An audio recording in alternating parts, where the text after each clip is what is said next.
বিভীষণের প্রতি মেঘনাদ পদ্যের গুরুত্বপূর্ণ বহুনির্বাচনী প্রশ্ন ও উত্তর। সমন ভবন কি? জমালয়। হায় তাত উচিত কি তব এ কাজ বলতে কি বোঝানো হয়েছে? বিভীষণের সহায়তা। আধুনিক বাংলা কবিতার অগ্রদূত বলা হয় কাকে? মাইকেল মধুসূদন দত্তকে। মাইকেল মধুসূদন দত্তের জন্ম কত সালে? 1824 খ্রিস্টাব্দে। মাইকেল মধুসূদন দত্তের জন্ম জানুয়ারির কত তারিখে? 25 তারিখে। মাইকেল মধুসূদন দত্তের পিতার নাম কি? রাজনারায়ণ দত্ত।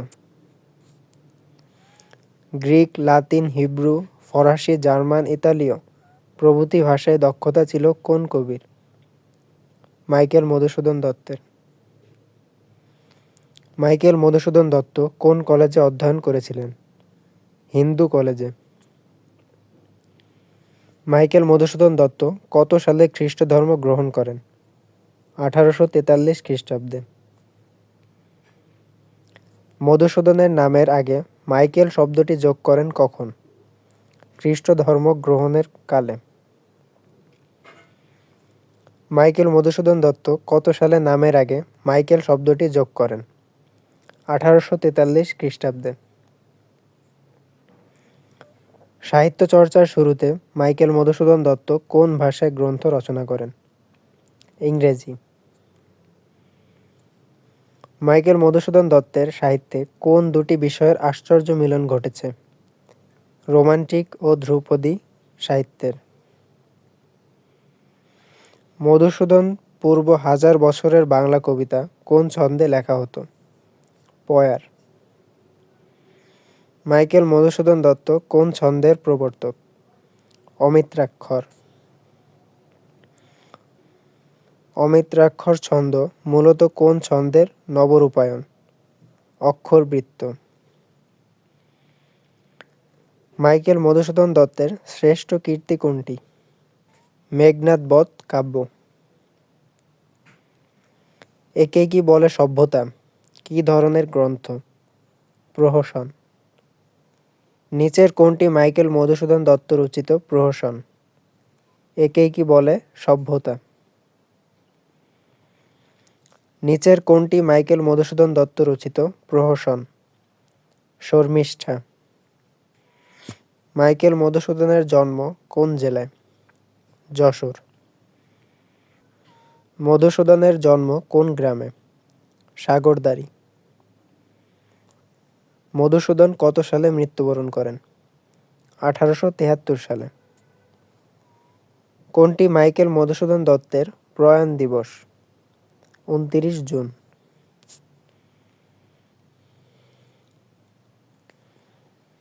লক্ষ্মণ কোথায় প্রবেশ করলেন? রক্ষপুরে। রক্ষপুরে কে প্রবেশ করলেন? লক্ষ্মণ। নিকুম্বিলা যজ্ঞাগারে পশিল কে? লক্ষ্মণ। নিকষা সতী কার জননী? লক্ষ্মণের। বিভীষণের সহোদর কে? রাবণ। বিভীষণ মেঘনাদের কি হন? কাকা। মেঘনাদ কোথায় যেতে চেয়েছেন? অস্ত্রাগারে। রামানুজকে মেঘনাদ কোথায় পাঠাতে চেয়েছেন? সমন ভবনে। বিভীষণ নিজেকে কি বলে উল্লেখ করেছেন? রাঘব দাস। বিভীষণের বাক্য শুনে মেঘনাদের কি ইচ্ছে হয়েছে? মরিবার। স্থাণুর ললাটে বিধি কাকে স্থাপন করেছেন? বিধুকে। মৃগেন্দ্র কেশরী কাকে মিত্রভাবে সম্ভাসে না? শৃগালকে। মেঘনাদ কাকে বিজ্ঞতম বলেছেন? বিভীষণকে। মেঘনাদ কাকে অজ্ঞ বলেছেন? নিজেকে। মেঘনাদের মতে লক্ষ্মণের আচরণ দেখে লঙ্কার কে হাসবে? শিশু। ছাড়ো পথ কাকে বলা হয়েছে? বিভীষণকে। দেব, দৈত্য, নর, রণে বিভীষণ স্বচক্ষে কার পরাক্রম দেখেছেন? মেঘনাদের। মেঘনাদের দৃষ্টিতে নন্দনকাননে কে ভ্রমণ করেছে? দৈত্য। মেঘনাদের দৃষ্টিতে প্রফুল্ল কমলে কি বাস করেছে? কীট। মলিন বদন লাজে কে উত্তর দিয়েছিলেন? রাবণ অনুজ। নহি দোষী আমি কে বলেছেন? বিভীষণ। পাপপূর্ণ বলা হয়েছে কোনটিকে? লঙ্কাপুরী। কাল সলিলে ডুবেছে কোনটি? লঙ্কা। নিশীতে অন্নরে মন্দ্রে কোনটি? জিমুতেন্দ্র। নির্গুণ হলেও কে শ্রেয়? স্বজন। বাসব বিজয়ী বলা হয়েছে কাকে?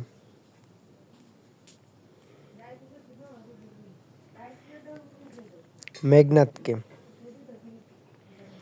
বিভীষণের কথা শুনে মেঘনাদের মরতে ইচ্ছে হয়েছিল কেন? আপনজনের বিশ্বাসঘাতকতা দেখে। হে বীর কেশরী বলে কাকে নির্দেশ করা হয়েছে? বিভীষণকে। লক্ষণকে ক্ষুদ্রমতি নর বলার কারণ কি? অস্ত্রহীনকে যুদ্ধে আহ্বান করায়। মেঘনাদ লক্ষণকে দুর্বল মানব কেন বলেছেন? নিরস্ত্রকে আক্রমণ করতে এসেছে বলে। মহারথী প্রথা নয় কোনটি? অস্ত্রহীনকে যুদ্ধে আহ্বান করা। ডরিবে এ দাস হেন দুর্বল মানবে।